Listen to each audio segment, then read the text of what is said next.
Bonjour tout d'abord et merci de m'interviewer. Je donne cette interview avec grand plaisir à mes amis qui travaillent avec nous à la valorisation du patrimoine napoléonien en Espagne, au Portugal, au travers d'un programme Interreg. Pour répondre directement à votre question, qu'est-ce qu'il nous a légué? C'est bien d'utiliser le nous parce que c'est un legs qui appartient aux Français, mais qui appartient aussi à d'autres pays en Europe.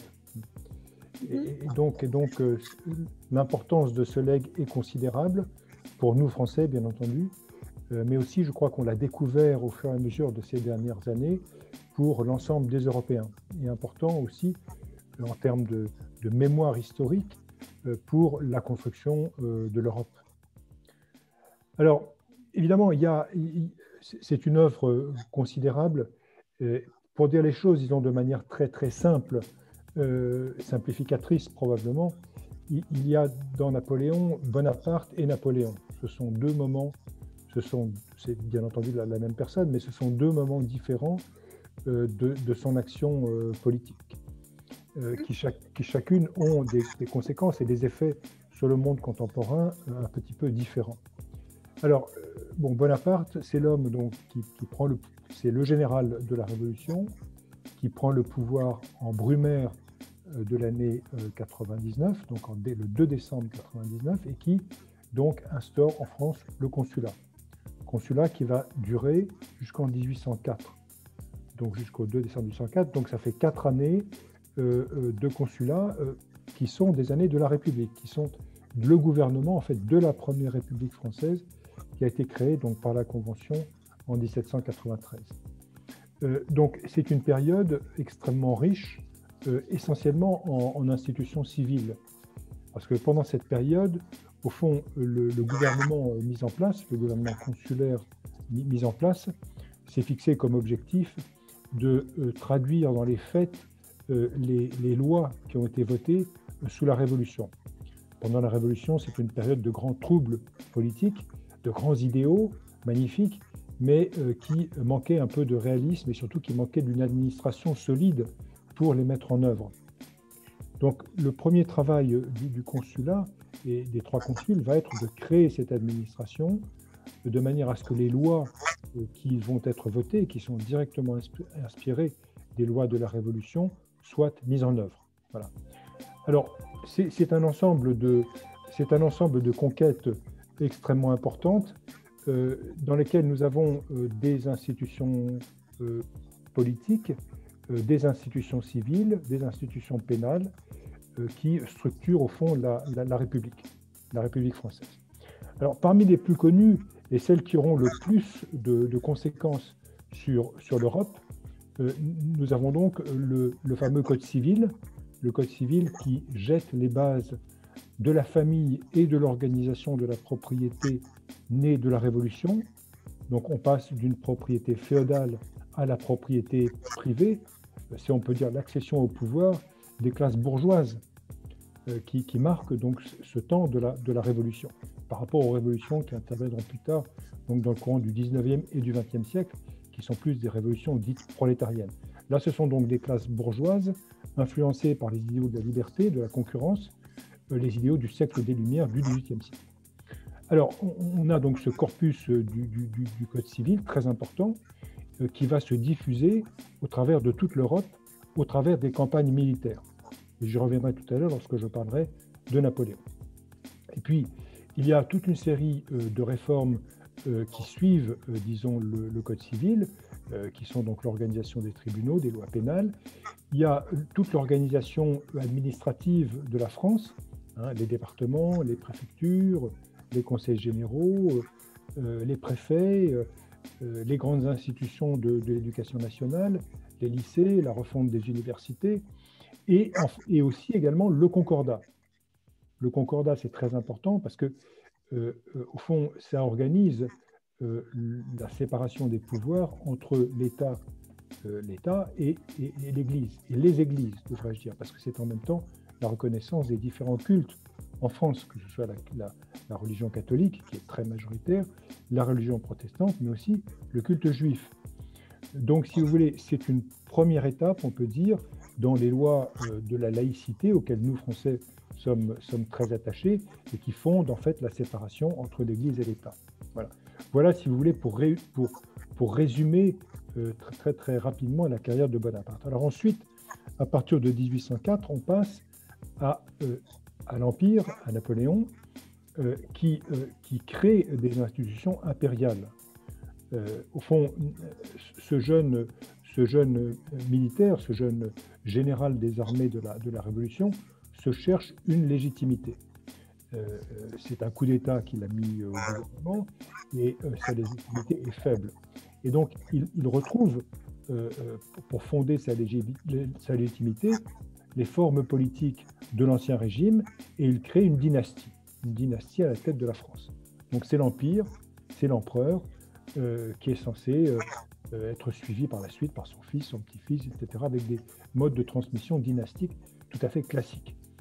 Mais en même temps, c'est une période aussi de guerre, parce que non seulement il y a les guerres héritées de la Révolution, qui ont créé des causes, des effets, des guerres, des contre-guerres, etc., jusqu'au traité jusqu'à dans les années 1802, mais aussi Napoléon prend goût au pouvoir. Et donc c'est une période aussi de guerre de conquête, de constitution d'un empire au sens très classique du terme, où finalement l'empereur des Français cherche à dominer l'Europe.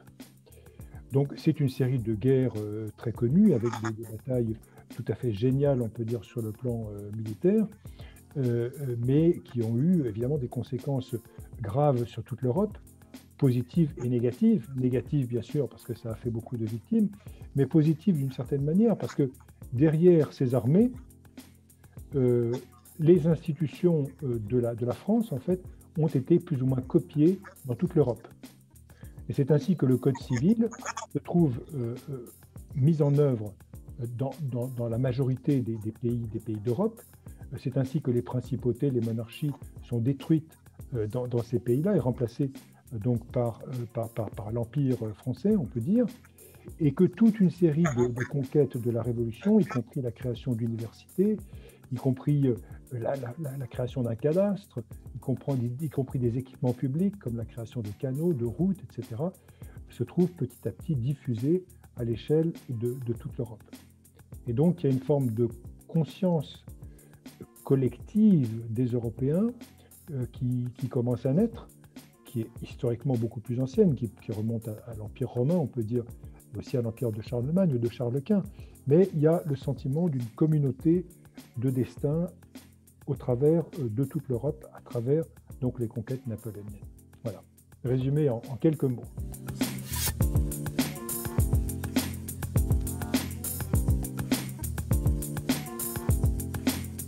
Napoléon reste bien entendu un héros français. C'est probablement avec la figure du général de Gaulle qui est beaucoup plus récente, mais ce sont certainement les deux personnages les plus connus de l'histoire par tous les Français. Ils sont enseignés dans toutes les écoles. Ce qui n'empêche pas qu'aujourd'hui, l'histoire est réinterrogée par les citoyens de notre époque, ce qui est tout à fait légitime. Et donc, ils interrogent en fonction de sensibilités nouvelles, de valeurs nouvelles, de préoccupations nouvelles. Et vous avez probablement vu toute une série de polémiques qui se sont développées au cours de ces derniers mois sur des questions en effet très litigieuses et très discutables, qui sont par exemple le rétablissement de l'esclavage dans les possessions françaises des Caraïbes, les statuts des femmes, le statut de la liberté de la presse, etc. Tout ça, ce sont des questions qui sont posées au pouvoir, disons, napoléonien, qui sont des questions tout à fait justifiées, dont on peut très bien débattre, mais qui n'effacent pas, on peut dire, l'ensemble de l'œuvre, qui ne doivent pas effacer l'ensemble de l'œuvre qui reste considérable. Voilà. Et je crois que dans l'histoire, il faut se garder de juger avant de connaître. Il faut comprendre. L'histoire nous donne surtout à comprendre les causes et les effets, ou la série de causes et la série d'effets qui créent de nouveaux effets, qui créent même de nouvelles causes, de nouveaux effets. Enfin, tous les enchaînements, tous les processus historiques qui sont à l'œuvre et qui continuent à être à l'œuvre dans le monde d'aujourd'hui. Et donc, il faut se garder de juger avant d'avoir appris et avant d'avoir compris. Ensuite, bien entendu, le jugement est totalement légitime et il n'y a rien à dire au fait que des gens puissent considérer qu'aujourd'hui, des questions qui jusqu'à présent étaient peu évoquées, comme le rétablissement de l'esclavage, le soient à l'occasion du bicentenaire.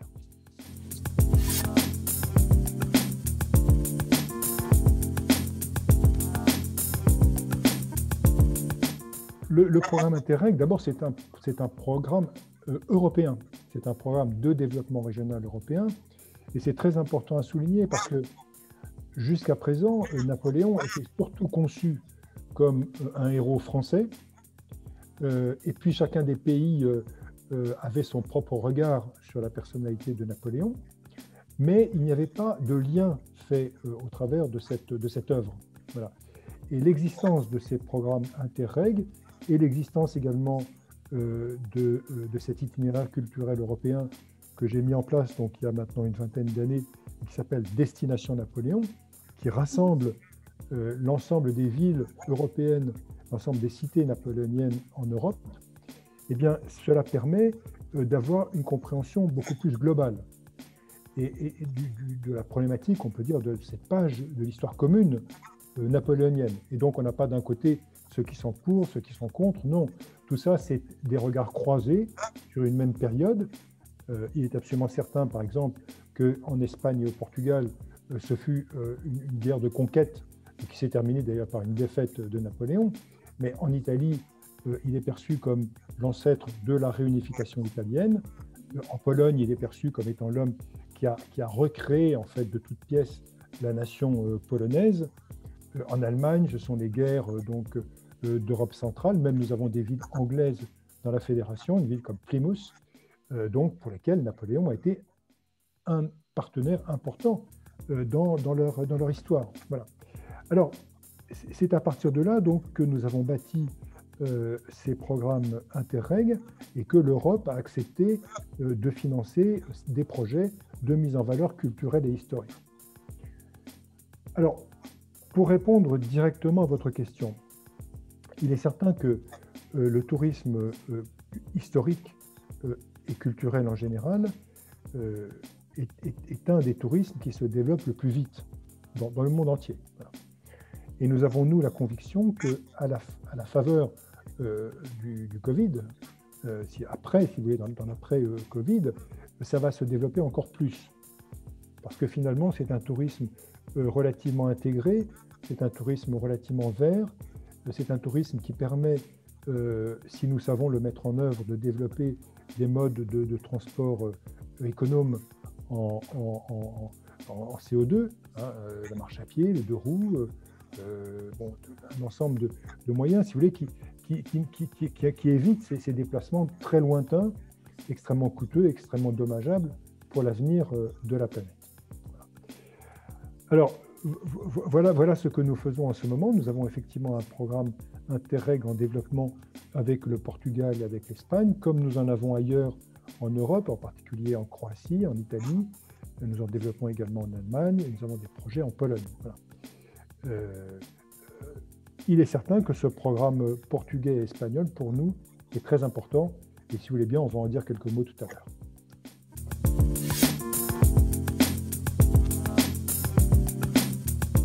Oui, bien sûr. Je me suis rendu...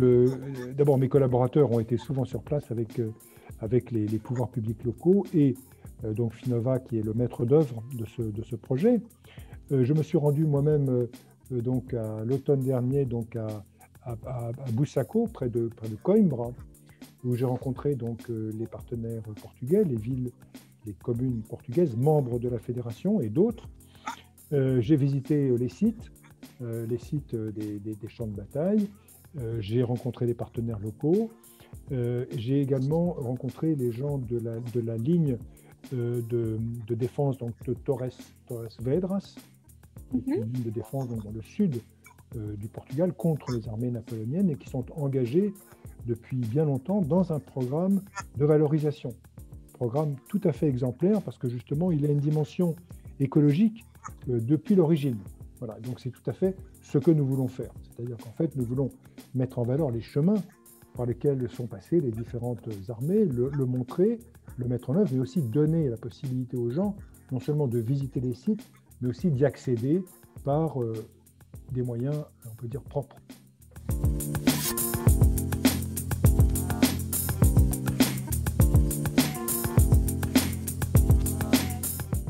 Non, je pense qu'il faut justement sortir l'histoire napoléonienne des reconstituants et des spécialistes de l'histoire napoléonienne.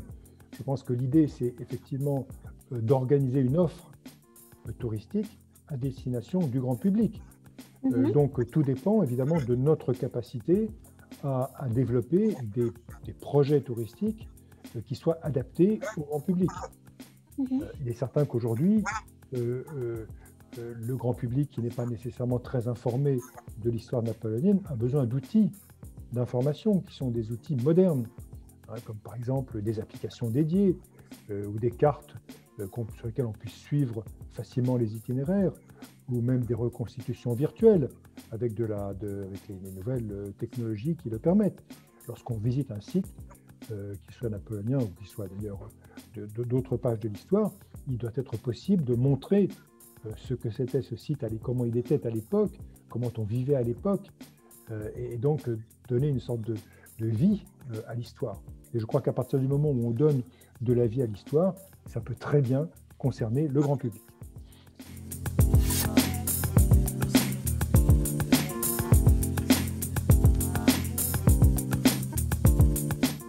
Je viens précisément d'écrire un livre qui parle de ça, hein, que j'ai appelé « La liberté Bonaparte » chez Grasset, donc en France, dans lequel j'explique au fond ma conception, ma compréhension de l'histoire napoléonienne, mais aussi ma compréhension de la manière dont elle doit être diffusée aujourd'hui. Je crois, si vous voulez, que l'histoire, d'une certaine manière, doit sortir des musées et des livres d'histoire. Parce que nous sommes dans une période de culture historique de masse. L'histoire est partout présente dans les médias modernes, hein, que ce soit les films, que ce soit la musique, que ce soit les séries. Au fond, ces cultures modernes baignent dans l'histoire. Et donc, il faut faire le lien entre l'histoire, la science historique, on peut dire, et celle qui est expliquée ou qui sert de contexte à ces nouveaux médias. Et donc ça passe par la valorisation culturelle, par la création d'une offre culturelle spécifique, adaptée, nouvelle, qui dépasse de loin le cadre des musées. Bien sûr, les musées en font partie, mais finalement, les gens vont très peu dans les musées, alors qu'ils vont beaucoup en vacances, ou qu'ils vont beaucoup pour leurs loisirs dans des lieux historiques, peut-être sans le savoir, si ces lieux n'ont pas été mis en valeur. Je prends un exemple très amusant, c'est qu'aux Invalides à Paris, si vous voulez, on a à peu près 1,5 million de touristes par an, mais j'ai visité à Las Vegas un lounge qui s'appelle Lounge Napoléon, dans lequel on peut boire une bière et passer au travers de quelques représentations de Napoléon et de Joséphine, dans lesquelles passent 30 millions de personnes par an. Donc ça donne l'enjeu, si vous voulez, l'image de l'enjeu. Ça veut dire qu'aujourd'hui, l'histoire, elle est traversée par des dizaines de millions de touristes, peut-être même des centaines de millions de touristes. À nous de la mettre en scène. Et donc l'objectif de la fédération, c'est, tout en gardant un sérieux scientifique. Nous avons un comité scientifique présidé par le professeur Boudon, qui a la chaire d'histoire napoléonienne à Paris. Donc nous sommes très, très adossés à la vérité scientifique. Mais tout en développant, tout en restant fidèles à la vérité historique, eh bien, la mettre en scène de manière moderne en direction du grand public.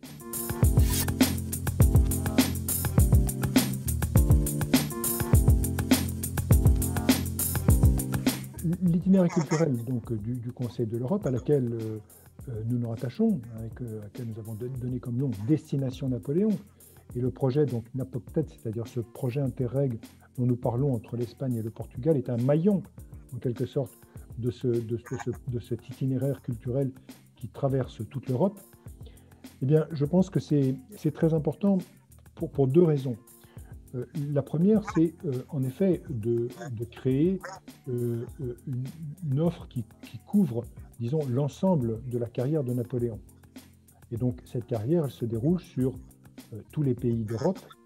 Et donc, si on veut pouvoir la reconstituer, il faut qu'elle soit présentée de manière homogène au travers de toute l'Europe, de manière à ce que des visiteurs qui viennent de l'autre bout du monde puissent la voir aussi bien en Espagne qu'au Portugal. Pour eux, la frontière entre l'Espagne et le Portugal, ça n'existe pas ou ça n'existe plus. Donc, on met en place des routes, on peut dire transfrontalières, liées à l'histoire napoléonienne, qui permettent à des touristes venus d'Inde ou de Chine, ou du Japon ou d'Amérique, de visiter ces lieux aussi bien en Espagne qu'au Portugal. Et c'est vrai, ça dans tous les pays d'Europe. Donc c'est important d'avoir une offre qui soit globale, qui soit standard, qui permette à un touriste intéressé par l'Europe d'avoir la totalité de l'offre napoléonienne, éventuellement de la choisir, de passer quelques jours en Espagne, au Portugal, peut-être quelques jours en France, en Italie, que sais-je, en Pologne, bon, pour avoir une vision d'ensemble de l'œuvre et en même temps visiter l'Europe. Donc ça, c'est une première raison. La deuxième raison, qui est de nature peut-être plus philosophique et politique, c'est qu'il est important qu'à l'heure où nous construisons l'Europe, les Européens prennent conscience de leur histoire commune. Et c'est le jour où nous aurons, nous, Européens, conscience d'une histoire commune, écrite d'une même main, quelle que soit la manière dont cette histoire nous a traités, qu'on était vainqueurs, vaincus, peu importe, la question n'est pas là. La question, c'est qu'est-ce qui nous relie? Qu'est-ce qui nous a reliés au travers de l'histoire? Qu'est-ce qui nous relie aujourd'hui encore? C'est une culture commune, et c'est une culture commune en grande partie adossée à l'histoire. Voilà. Et donc le projet, effectivement, de cet itinéraire culturel, comme d'ailleurs des autres itinéraires culturels du Conseil de l'Europe, c'est de faire prendre conscience aux Européens de leur histoire commune.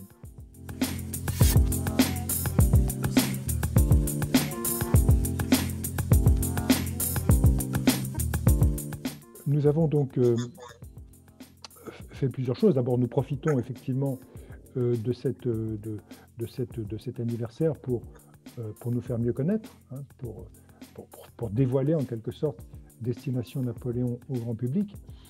Et puis nous avons lancé des activités spécifiques.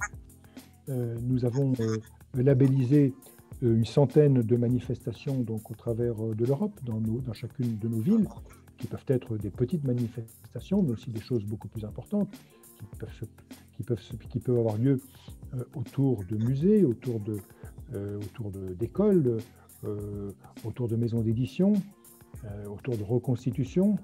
Voilà, donc une centaine de manifestations que nous avons labellisées au travers de l'Europe et qui sont donc sous le sceau, on peut dire, de Destination Napoléon et du bicentenaire.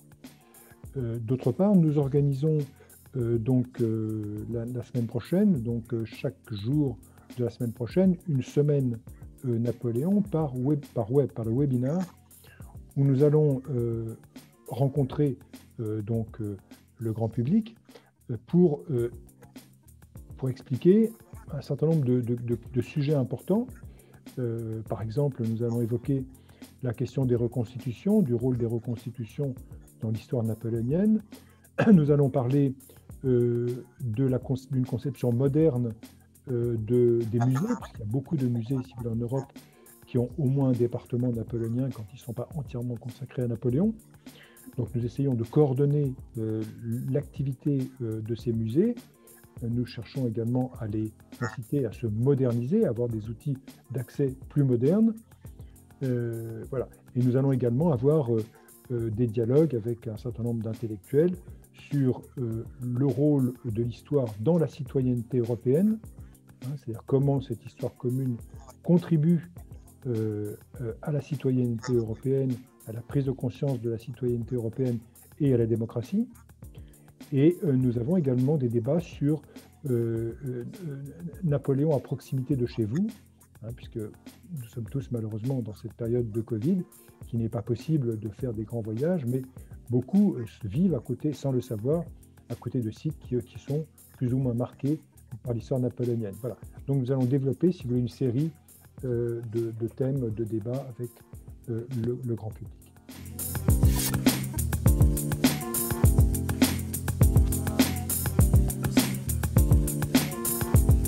Cette nouvelle offre, ce nouveau produit touristique, on peut dire, qui s'appelle Destination Napoléon, qui est un itinéraire culturel donc, du Conseil de l'Europe, se doit d'être exemplaire par rapport aux grandes questions du moment, hein, qui sont donc évidemment la question de la préservation des espèces, du réchauffement climatique, enfin toute la problématique évidemment du développement durable. Donc, nous ne labellisons que des projets, si vous voulez, à base de développement durable. Bon, d'abord, nous mettons en avant les modes de transport non polluants. Nous travaillons beaucoup sur les chemins, sur le concept donc de marche, éventuellement de footing, de deux roues, d'accès par le cheval.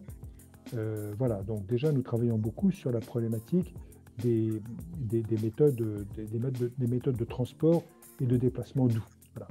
Et puis, bon, nous souhaitons que les techniques qui soient mises en œuvre évitent, d'une certaine manière, des déplacements. Par exemple, lorsqu'on développe des applications dédiées, on peut éviter aux gens d'aller sur place les voir, puisqu'ils ont la possibilité de découvrir par la réalité virtuelle. Donc la réalité virtuelle, lorsqu'elle est bien utilisée, elle peut répondre à une partie des motifs touristiques.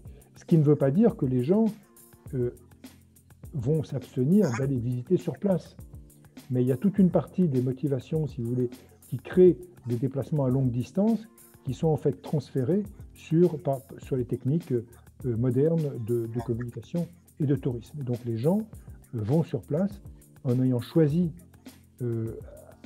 grâce à l'information que nous leur transmettons, donc en ayant choisi ce qu'ils veulent visiter, et au fond, ils limitent leur visite à des choses, peut-être des déplacements plus longs, sur des problématiques plus précises, plutôt que d'essayer de tout voir en 24 heures, ce qui est une négation du tourisme, et ce qui est aussi, d'une certaine manière, une négation du développement durable.